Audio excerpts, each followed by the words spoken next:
কৃষ্ণ বাসুদেৱায়।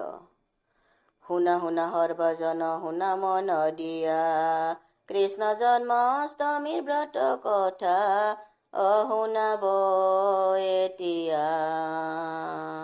কৃষ্ণ জন্মাষ্টমী ব্ৰত যিজনে কৰে, সকলো হত ইচ্ছা তাৰ হব যে পূৰণ। ৰগ হক দূৰে যায় শান্তি পায় মনে, জন্মাষ্টমী ব্ৰত কথা যিজনে শুনে। বশিষ্ঠ মুনিকে দিলীপ ৰাজে কয়, শ্ৰীকৃষ্ণৰ জন্ম কথা শুনিবই আমি। শ্ৰীকৃষ্ণৰ জন্ম কথা শুনি অহতৰে, ভাদ্ৰৰ মাহে কৃষ্ণ পক্ষে অষ্টমী তিথিতে, কিবা হেতু জনাৰ্দন জন্মিলে ধৰাতে। বশিষ্ঠই কয় ৰজা শুনা মন দিয়া, নাৰায়ণে সকলোতে গিলে কি কাৰণে, এই পৃথিৱীত জন্মে দৈৱকীৰ উদৰে। সেই পুণ্য কথা কব তোমাৰ আগতে, পূৰ্বকালে কংসাসুৰ নামে নৰপতি, অহংকাৰে মত্ত হৈ থাকে দিনে ৰাতি। পৃথিৱীৰ দুখ দশা দেখি সুলভ পানী, অক্ৰোধতে অধীৰ হৈ কয় এই বাণী। দেৱগণ বলা যাং ব্ৰহ্মাৰ ওচৰে, কৰিব উপায় আজি কংসৰ বিনাশৰে। অনন্তক মহেশ্বৰ দেৱগণক লৈ, গমন কৰিলে সকলো ব্ৰহ্মাৰ আলয়ে।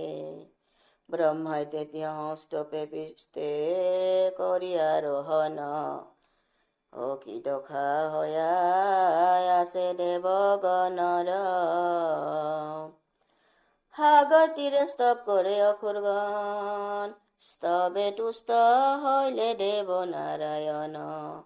কি কাৰণে হল আগমন প্ৰভু কোৱা বিৱৰণ, শিৱৰ বৰত বলিয়া হয় কংসাসুৰ, পৃথিৱীতে দিয়ে সদায় যাতনা বহুত। মহেশ্বৰ দিলা বৰ ভাগিনৰ হাতে, মৰিব কংস নমৰে আনৰ হাতে।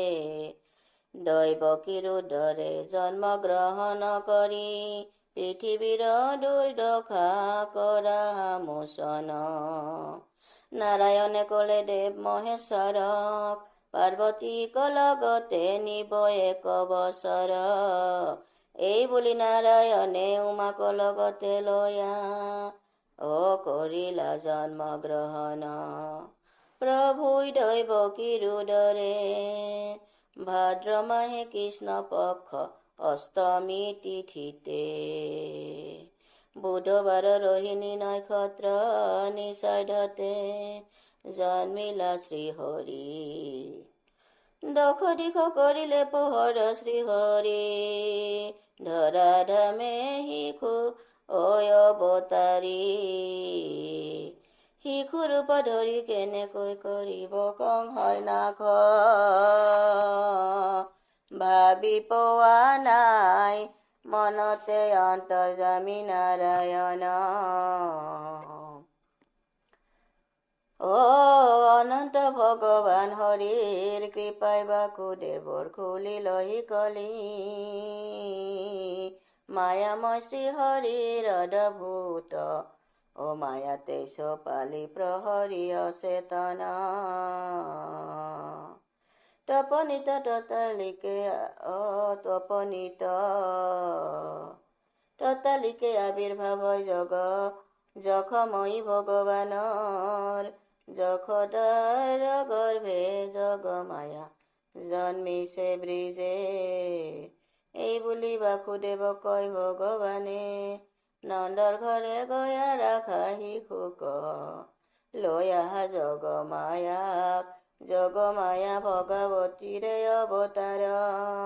শিশুক লয়া বাসুদেৱী গৃহ কৰিলা গমন, তেতিয়াই কাৰাগাৰৰ বন্ধ দুৱাৰ খুলিলা, দেৱগণে পুষ্প বৰষিলা। আকাশত কত যে শব্দে মেঘে গৰজিলে, ধাৰাসাৰে বৃষ্টি বৰষালে।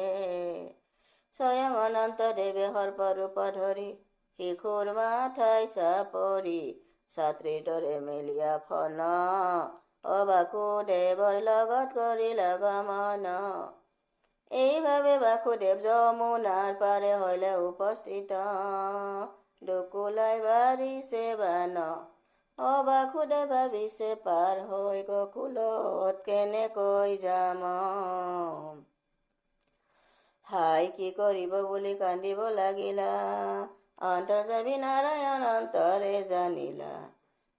চাই থাকোতে পানী আহিলা কমি, জলক্ৰিয়া কৰে কৃষ্ণই যমুনা কলয়া। আনন্দিত যমুনা কৃষ্ণক পাইয়া, পাৰ হৈ যমুনাই আহিলা গকুলে। অনন্তৰ বাসুদেৱ আহে নন্দৰয়ালয়ে, যশোদাৰ ওচৰে দেখে কন্যা হৈ আছে। নাজানে কনেও সকলে নিদ্ৰাত, যশোদায় নাজানে পুত্ৰ নে কন্যা। জানো কণ দেৱৰূপী জনম লভিলে, যশোদাৰ কাষে কৃষ্ণক হুৱাই দিলে। কন্যাৰূপী যোগমায়া কান্দিলা কলে, দেৱৰূপী কন্যা দৈৱ কি কৰিলে। যোগমায়াৰ প্ৰভাৱে কাৰাগাৰ পুনঃ বন্ধ হৈলা, মহামায়া শিশু ৰূপ ধৰি ক্ৰন্দন জুৰিলা। পালি পহৰি পাইলা কহাৰ, তাৰে এক ৰক্ষী কংসৰ কাষলৈ কৰিলা গমন। আৰু দৈৱকীৰ প্ৰসৱৰ দিলে বিৱৰণী, বিদিত হৈয়া কংস আহে কাৰাগাৰে।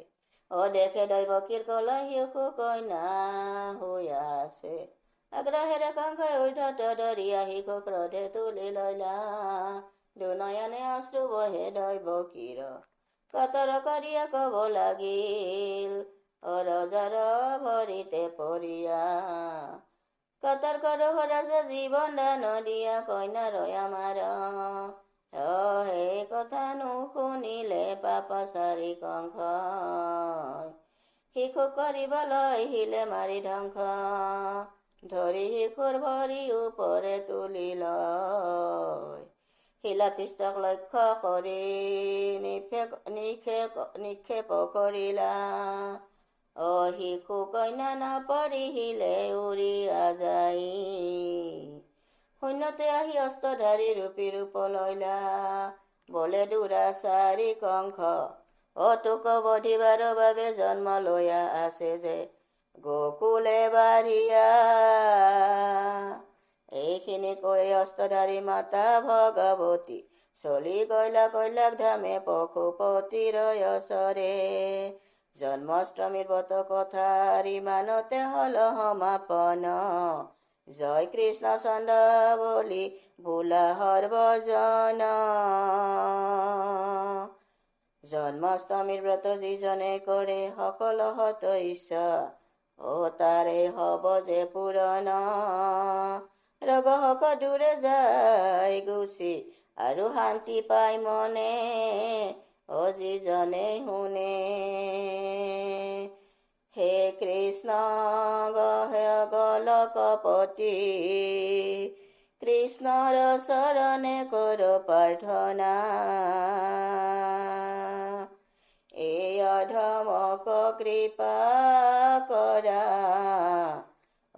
আপোনাৰ গুণে হৰি ৰাম। হাতী ঘোঁৰা পালকি, জয় কনৈয়া লাল কি। কৃষ্ণ কৃষ্ণ।